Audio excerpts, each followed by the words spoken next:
It was late 2006, during autumn. My family and I had just moved to a new apartment on the outskirts of the city. We left the noisy city center behind for a quieter place, and my parents were excited. The apartment was close to my school, just a few steps away, which was a relief. But despite all this, I hated the move. The chaos of packing, the endless boxes, it all felt overwhelming.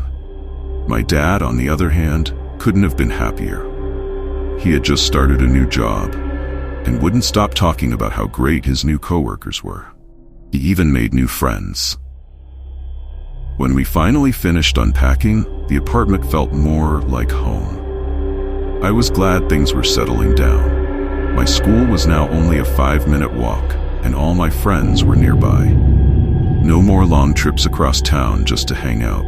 I flopped onto my bed, put my headphones in, and cranked up my music, sinking into the comfort of it all. I must have fallen asleep because after about an hour, I was suddenly woken up by a strange sound. At first, I thought it was coming from my headphones, but the music had stopped long ago. As I woke up, I realized the sound was coming from somewhere else. It was the melody of an old Sony Ericsson phone. That's strange, I thought. I don't have a Sony Ericsson, I have a Nokia. Confused, I pulled out my headphones and listened carefully. The sound was coming from an old, dusty radiator by the wall. It was faint, but definitely there.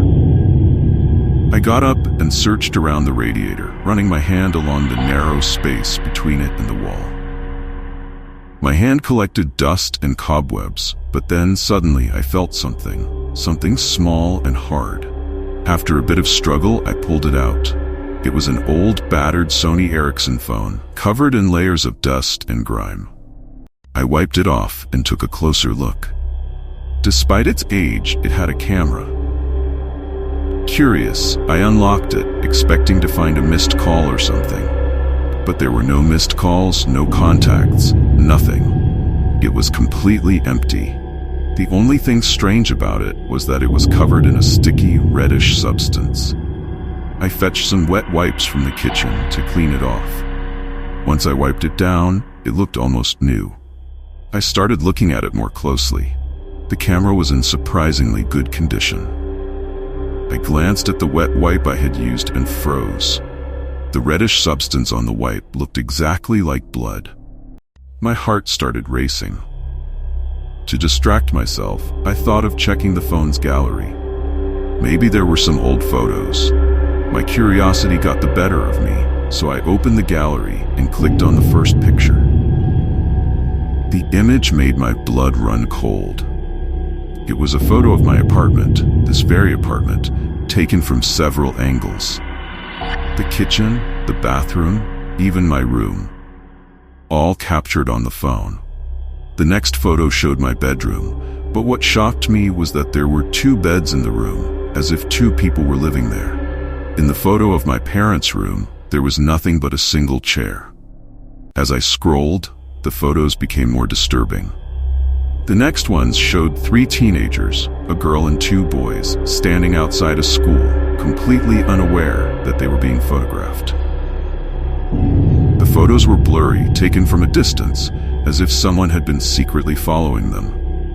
There were dozens of these photos, showing the teens walking down streets, inside a shopping mall, always taken from behind.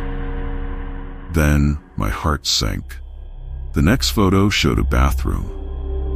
Hanging from a hook on the ceiling, one that's usually used to hang animals in a slaughterhouse, was the girl from the previous photos. She was still alive, her mouth open in a silent scream. The person who took the photo had captured her in this horrifying moment from multiple angles. As I kept scrolling, the images only got worse. The girl was now impaled through the head, from her chin to the top of her skull. I felt sick. I couldn't take it anymore. I dropped the phone and rushed to the bathroom, splashing cold water on my face, but the images kept flashing in my mind.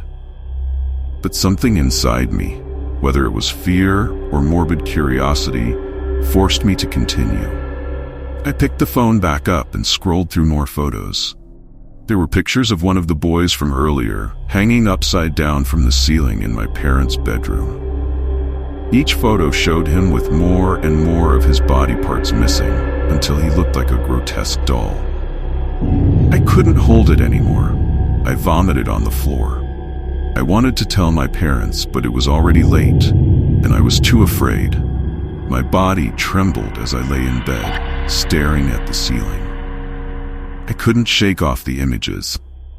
I must have drifted off to sleep at some point, despite the horror gnawing at me.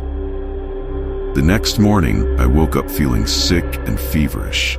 My heart pounded in my chest. I didn't tell my parents what I had seen. How could I? It was Sunday, and my dad had invited a colleague over to celebrate the move. That evening, I lay in bed, still haunted by the images.